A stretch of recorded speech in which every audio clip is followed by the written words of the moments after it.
Here we are at part 4 of my video walkthrough for Final Fantasy II. And unfortunately, we are still grinding out here.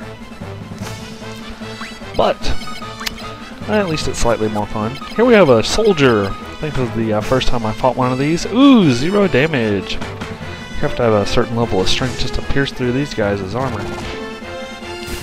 But it's somewhat beneficial, because if you don't have that amount of strength, you'll have a good chance to gain that strength ups if you can't do any damage to something. So, anyway, that was the first enemy that ever gave me an item drop. Did you see that? I got a potion off of him. That's pretty cool. But moving north and then slightly west of Poft, there's the town of Salamond up in the snowy mountains. But this little swamp area down here is my preferred intro grinding area, because you run across big groups of 8 enemies like this.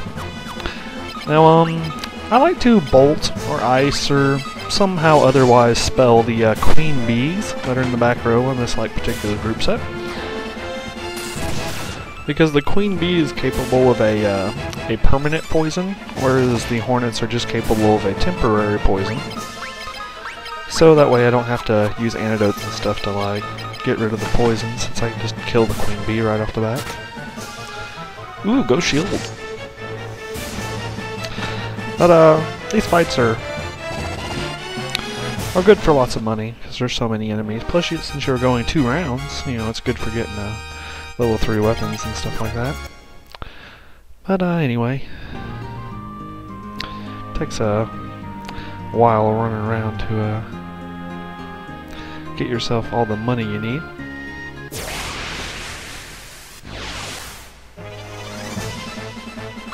Ooh, Sasquatches!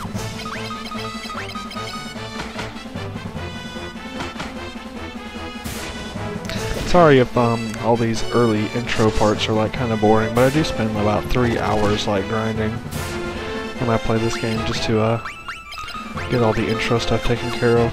But after that, once you cross that point, the rest of the game actually flows really well.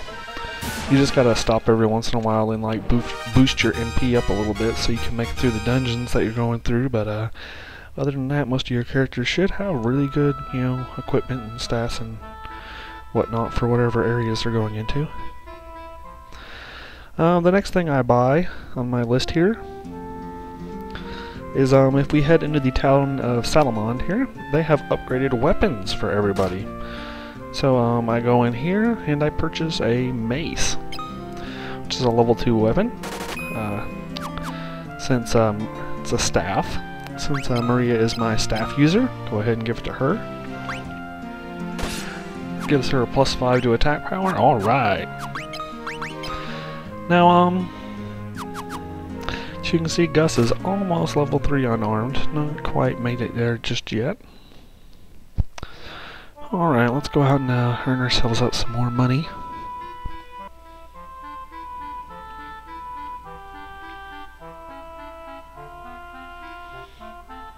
I like to make sure I'm well prepared before heading into the cave.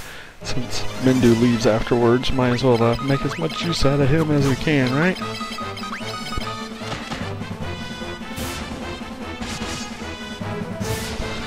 Tear him up, guys! Alright, go Mindu and your crappy staff of smiting.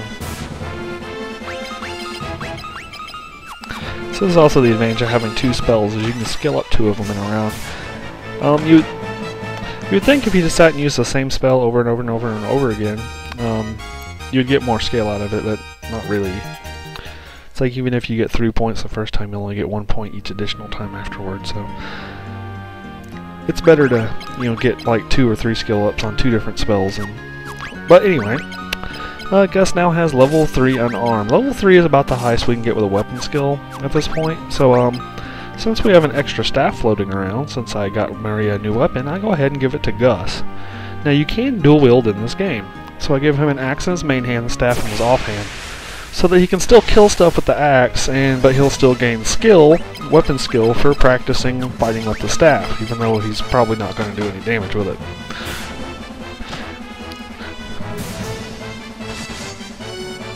More simulated grinding. Go, Gus! Pow!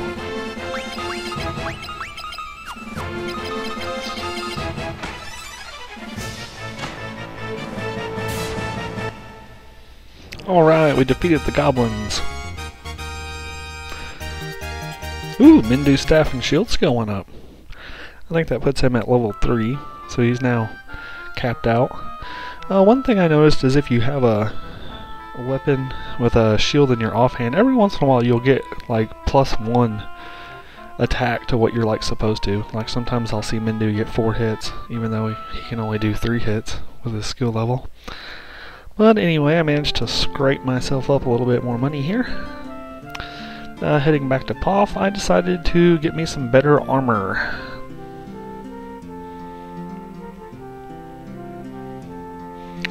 And here's the armor shop up here. This armor shop sells copper plates, which is I think it's what Mindu's equipped with.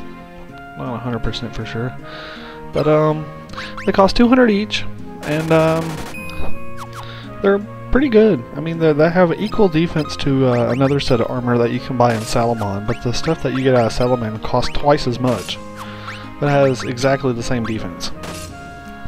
So I opt for the cheaper armor that has the same defense. But we don't need these other armors anymore after getting everybody some copper plates. So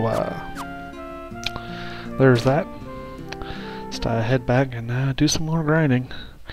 Yeah, I know, it's boring. I kill lots and lots of things, but it's just part of the way I play the game.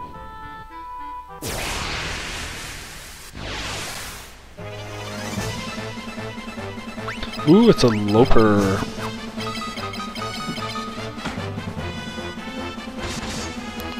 One of these times Mindu might actually kill something. Ooh! Final shield spell went up a level. I should put it at level 2, I think. Yep. Well, looks like it's about time we got Final, a new spell, huh? So let's go do that. The town of Poff sells all the level 2 white magic spells. You find almost every single white magic spell like super early in the game, but you don't find hardly any of the black magic spells until way later in the game. It's kind of not fair, I always thought, but oh well. Go ahead and pick Final up the shield scroll next, or the shell scroll. Now, shell in this game doesn't actually decrease the amount of damage that spells do to you directly, but it does increase your chance to dodge the spell's effects. It increases your magic evasion. So, it's still useful, just not quite as useful as it becomes in the later games. You know, when you just straight up take half damage from magic. But anyway, more simulated grinding. Wonder if Gus can do any better with his staff now. Ooh, 9 damage, alright! Ooh, Maria's bolt magic went up a level. I think that puts her at a level 3 attack spell. We ought to be able to fry anything that gets in our way with that. Alright, we got some more money back in Salamond. I decide for my next upgrade to go ahead and get another weapon, buy a long sword for Final. It's 600, it's not too bad. Gives him 5 points increased attack power, so that's cool. I like to hang on to one of every type of weapon just in spare, so like I don't sell the broadsword or the staff once I replace their first weapons. Go ahead and rest in the inn here. Let's head back out and grind some little more.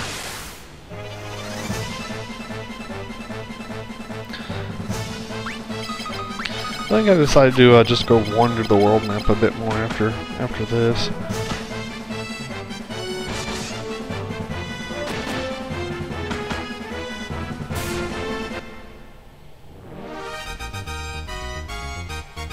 Alright, Final shell magic rose another level. Alright, it's level 2 now. Didn't take too awful long now, did it? Go ahead and work on shield a little bit more, and I'll see you next part.